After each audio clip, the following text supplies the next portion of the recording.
students. The new topic which I'm going to introduce to all of you today is forms of business organization. In our earlier classes, you have learned what is business and you have seen about commerce and industry. Today, I'll be introducing what is a business organization and also the topic sole proprietorship. Now, business organization means people or group of people who come, who bring all the resources, whatever is required to do the business, like say, let it be land or the labor who will be working for the business or the money which is put in the business, the capital, what we call in our commerce language, and anything. It could be a plant and machinery which is used in the business, or the furniture, whatever with whatever we are using in our business.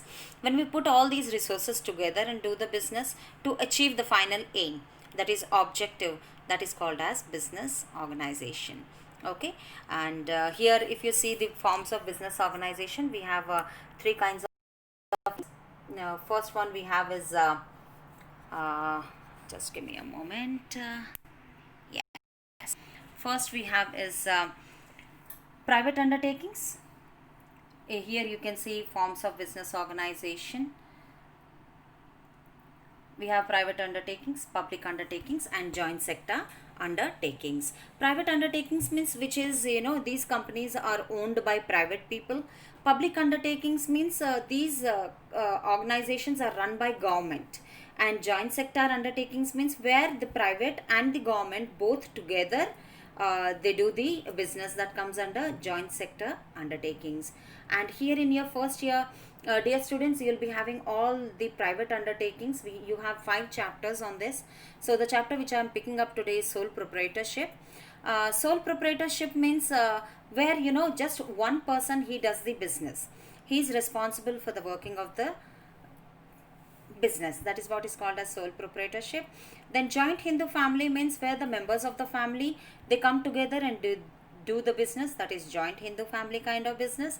Partnership kind of business is done by any 2 or more people who all of them are treated as partners of the company. They pool the resources and they do the business. That is partnership business. Then we have cooperative society. It's a voluntary organization, dear students, where people with same common interests, they can come together and they can do the business. That is cooperative society. And joint stock companies are the big companies. Very big companies like Reliance is one beautiful example. I'll explain you all these in detail when that particular topic I'll pick up for the chapter. For now, it will be sole proprietorship, which I'll introduce to you all today.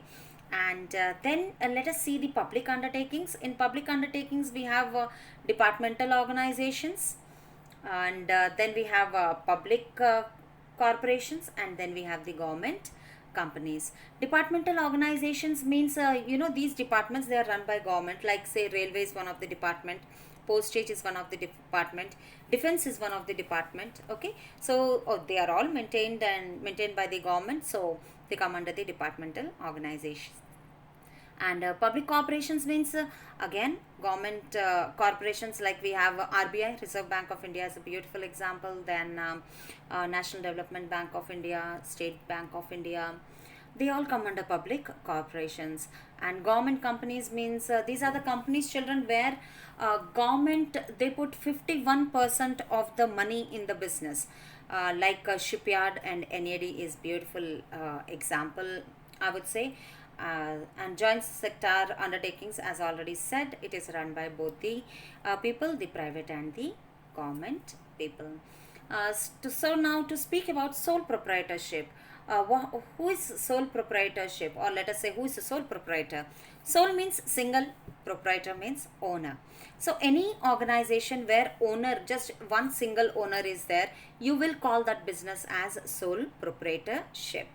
Now here what happens, this person, he only puts all the money into the business, either maybe through his properties, whatever properties he has got, or he can borrow a little from his near and dear ones. And but what I'm saying is, all the money, all the investment in the business is done by this person. He's the owner, he's the manager, he manages the whole work, and whatever profits are coming out of the business, he's the one who will be taking it. Whereas if you see in Hindu family business or partnership or cooperative society or in big organizations, the profit is shared among, the members of the family or the partners, or let us say the workers who are working in big organizations, to the shareholders, and so on. So in sole proprietorship, whatever profit will come, it will be taken by one person, that is the owner, that is the proprietor who is running this business. And also whatever losses are coming, he only have to bear. He will be solely responsible for the working of the organization. If it is successful, all that, fruits of the success will be borne by him, or if it is in losses, even he'll have to bear all the losses. He'll not have anybody else to share his loss. Like in partners, all the partners together, they will share the loss. Family members, they'll share the loss. In big organization also it happens like that. But in sole proprietorship, like he's taking all the profits, all the losses also have to be taken by him.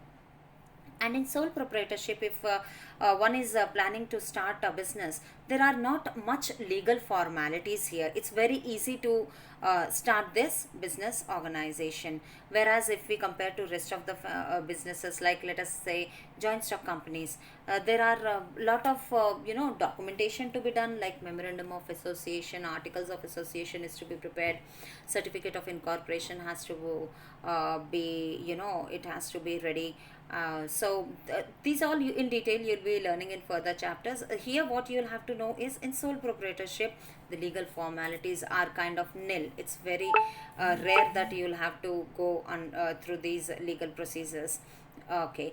And sole proprietorship kind of business organization, it is the first kind which has started. The single man started doing the business on his own right from the ancient times, or let us say from the olden days. So it's a very old form of business, the sole proprietorship. Now let us have a look at the definitions of it. Okay. Here we have L.H. Hansen. What he's saying? He's saying that a type of business unit means business where one person is completely responsible for providing the money, that is capital, and bearing the risk of whatever is happening in the company. He'll only have to suffer, and also he's the one who's responsible for the management of the business, for the working of the business, because he himself is the owner and he himself is the manager. All the decisions related to the business are taken up by this owner, this single person. All right, the next definition is given by Kimball and Kimball. What he's saying, sole proprietorship is a form of business where the individual proprietor and where the owner is the judge, is the supreme, there is no word against his decision. He is the decision maker of all the matters whichever are pertaining means relating to the business. Every decision is taken up by this owner. So such a kind of business is called as sole proprietorship. So this was about the definition, dear students. Let us go to the next. Here we have the qualities of a sole proprietor, or let us say what are the characteristics, the features of sole proprietorship. First one, how many owners are there? Just one person, single ownership. He brings all the resources, he brings everything, whatever is required for the business, and he does the business. Then there is no separation from the ownership and management. The owner himself is the one who's taking all the decisions. He might have few employees working under him, but then he'll be the one who will be running the business. His word will be the supreme, and rest of the employees, if any, they'll have to follow whatever he is saying, however he is guiding. Then legal formalities, they are very less when compared to rest of the organizations.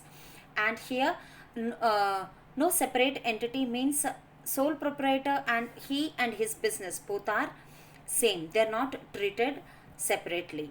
How if you see a joint stock company, the company is treated separately from the owner. How I'll explain you in the next class. Then we have no sharing of profit and loss. All the profits are taken up by the sole proprietor, single owner. Even the losses also, he only have to bear it. Then we have unlimited liability. Unlimited liability means obligations. Whatever payments are to be done the owner only have to suffer it. Even if he has to sell his properties, he'll have to sell when he's in losses. If he has to pay back the loan or the credit, or if he has borrowed any amount from any friends or relatives, or if he has taken a loan from the bank. Okay, so whatever losses, so that is what is called as unlimited liability. There is nobody to share this loss with him. But if you see rest of the organizations, like family members, joint Hindu family members are there who will be sharing the loss. Then partners, they will also share the loss. Cooperative society also, it is like that. Okay, so but here in sole proprietor, he is only responsible, single responsible for everything, whatever is happening in the organization. And last one is one man control. The whole business is run by, it is under the supervision, under the control, under the coordination of a single person, who's called as sole proprietor, and the business he is doing is called as sole proprietorship. So this was about the features of sole proprietorship. Dear students, thank you so much for listening to today's class. You all have a great day.